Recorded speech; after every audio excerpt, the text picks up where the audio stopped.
Talking to you what happens all the time behind the scenes that nobody talks to you about. What the sheriffs know when they're doing these sheriff sales, what the mortgage company knows when they're doing these sheriff sales, what the judge knows, the chancellor knows when they're doing these sheriff sales. They all know this, but they know the masses don't know this. But when you know this, you can do discoveries and mess up the system. This is why it shuts the banks down. Do you understand? Because now you're not talking about the mortgage. You know why? Because the mortgage ain't the issue, because they sold it. You're talking about the deed of trust. Now, in trust law, when the trustor makes requests in law, the trustee must answer. So you're asking for a report.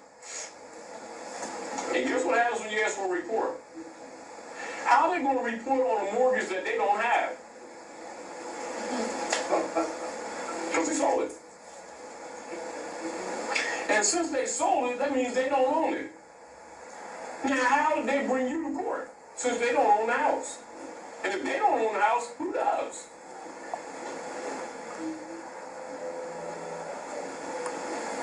Furthermore, they got you listed on a deed as a tenant. That's not what you agreed to either. They told you you were buying a house. Wait a minute. How are you a tenant in a house and you've been paying onerous taxes too? Conflict of law. But you never think to ask that, do you? Well, see, because remember when I was working at McDonald's last week? Well, see, Wendy's called me, and see, when I was going over Wendy's, see, McDonald's got jealous and they fired me. So I missed 2 payments, and you start doing all that. That's the wrong argument. Because it ain't the issue before the court. It's the deed of trust all the time, not the mortgage. Keep that in mind, y'all. So we're arguing deed of trust, aren't we? All right, hold me back up, brothers. We're going to walk. And remember, these principles apply across the board. Whether you're dealing with credit cards, whether you're dealing with mortgages, whether you're dealing with any alleged, I said alleged, I didn't say factual, alleged debt. You thought you was in debt, and all the time you loaned it to yourself. So why don't you claim your estate? Because you didn't know you had one. You understand where we come from? And so you ain't thinking like that. You think, well, see, because my last job, and you start counting. You ain't supposed to be counting because it ain't about money. And you go to court arguing money. See, because the last payment, the check that really bounced, and don't even go there. You know what you do? I'm a rule of discovery. I want everything that Freddie Jones, the mortgage company guys, entered into court to move this case. Also, I'm going to report on my entire estate from the beginning to the end. You can't say that. I just said it. And most people never go there, do they? Do they? They talk about the payments they missed, don't they? It's not the subject. As soon as you go there, you're incompetent and you're off the mark. So 90% of people lose when they go to foreclosure court. See the point? All right. Now I'm going to talk loosely, so try and register everything because I don't want to slow down because I want to keep the flow so you can register, open up the right side of your brain. All right? When you get mortgages, marriage certificates, birth certificates, etc., understand that they appear to be one thing to you. To them, they are what they would call monies of account. Are we clear? They register them as monies of account, although there's no such thing as monies of account. That's a cover-up for fulfil of a trust, because they're not handling money. They're handling your estate. Are we clear? But for those who study uniform commercial codes or any instruments like that, they'll say monies of account. That's a lie. It's a cover-up. Some truth, but it's a cover-up. That's for some who figure out a little bit of this stuff. Because the rabbit hole goes a little deeper than that. Do you understand? So, look at this. Why do mortgage companies, you get a mortgage, within 72 hours they're going to sell it? Why do you all think they sell the mortgage within 72 hours? They securitize it. But mortgage means dead pledge, so who's the security? You. Therefore, they put your name in all capital letters. That's what the 14th Amendment was structured for. To create the artificial person where they registered all persons called Negroes, blacks, and colored. That's the first straw man. And it's represented in that movie, Wizard of Oz. Because the tribe of Judah ain't got no heart. So they create the straw man and create all industry, which is the Tin Man. Industry, oil, iron. And Doc wants to go home. I just want to go home. That's all. Right?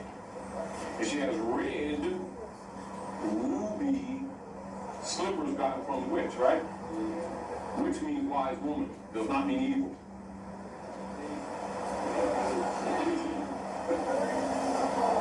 But they're ruby because it means the Hebrew or the Jew. But Doc, all she had to do was tap her heels 3 times because she was home all the time, Dorothy. Wake up. Now you understand King Alfred?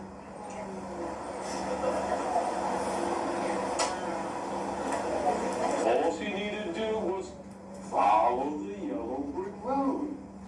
Follow the yellow brick road. Zodiac law. Law of your forefathers. Emerald City is Venus. That's your star. That's why they use your star in all secret societies and then they turn it upside down.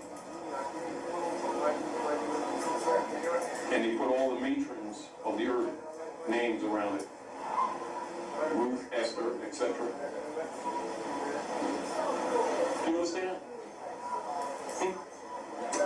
And that's why Liberty stands on the bay just above New Jersey, and Amsterdam, that you call New York. And she has 7 spires on her head, which is the 7 Eloah, which collectively mean Elohim. And she has an iron frame, and she's covered in copper, which is Astarte, Isis. Esther in the Bible. Venus. Hannah here, which is the holy name for Friday. Do you understand? And the alchemical energy of the planet Venus is copper. That's why she's copper. And she holds the torch of knowledge, which means woman is the key to this whole game. And it's you. Are we clear? So we fix this thing by rendering unto Caesar what is Caesar's. And you must claim your estate. But you must know your estate in order to claim your estate. You see? So everything that Rome does concern you, the reason why they sell the mortgage within 72 hours, because they never wanted the mortgage. They just wanted the signature. So what they do is go to the DDCC in New York, sell your signature, create a trust, don't tell you about it, and an escrow account, and assign themselves as FOFR under feudal law.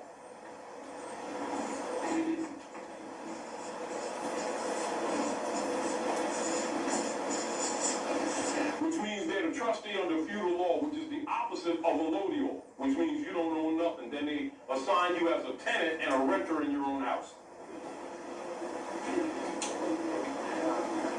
Down payment. I think you gave us something.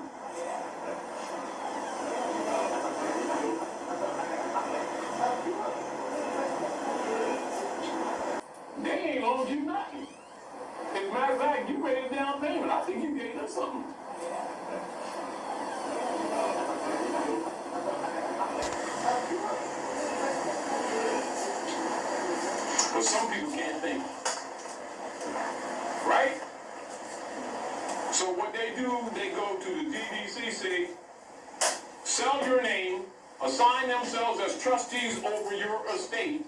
Why do you think you can buy a $50,000 car in 4 or 5 years and you can only buy a $30,000 house in about 30 years? What's that?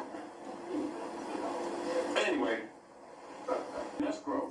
You're paying them for running your estate that they accused you of abandoning. They don't want the mortgage. They want the trustee position. Are we clear? Are we clear? And that's what your relationship is with the mortgage companies and the law firms that they assign as third-party trustees, so it doesn't appear that they're committing a fraud when they are all the time. You understand? See, because a trustee can't be the beneficiary of the trustee in trust law because the trust collapses. Are we clear? Huh? But being they're taking care of your estate, they get the benefit of all residuals. So they create a sister Q trust, which they can walk in and out of, but you can't. Yet you're the implied beneficiary, but only as a renter. Therefore, you can't make any decisions concerning the estate because you're incompetent. Are we clear? That's why it's called dead pledge. Mort, which is Latin, which means dead. Engage, which means engagement is construct. Do you understand? But they know you can't read because they got control of your education.